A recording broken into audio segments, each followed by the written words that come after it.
mbokk yi on s'est beaucoup battu pour un projet te projet boobu mooy sauver le Sénégal ay at juróom-ñeenti at ñuy xeex joxuñu nit xaalis. les internet yéen ñiy safoo di seetaan les talibé Sonko TV dalat leen ak jàmm ci xibaar yi ngeen mayal ma ay kër yi xonq curo ci commentaire ki nga xam moo di président Ousmane Sonko yàlla jàmmal ko génnee ko fa li nga xam si nag fa la nekk moom mii di Ousmane Sonko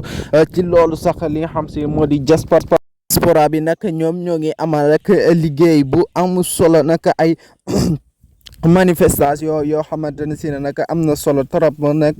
fee nga xam si ne moo di ca Paris ak bépp rek doomu Sénégal boo xam si nag yaa ngi bitim réew ñoom nag ñu ngi fay amal ak manifestation lu ci mel ne nag chaque samedi wala chaque dimanche ñu amal rek manifestation du naqarlu régime Macky Sall bi nga xam si nag jàpp nañ ne instant bi ni muy doxee ci biir réew mi daal jaaduwul benn yoon ñi nga xamante ne si ne nag ñoom ñoo di ñi di diaspora bi ba pare nag ñoom sénégalais yooyu nga nekk nga xam si ñoo nekk fële extérieur mooy bitim réew ñoom daal instant bi jàpp nañ na Macky Sall daal ci dictature rek moom la nekkee. mbokk yi on s'est beaucoup battu pour un projet te projet boobu mooy sauver le Sénégal ay at juróom-ñeenti at ñuy xeex joxuñu nit xaalis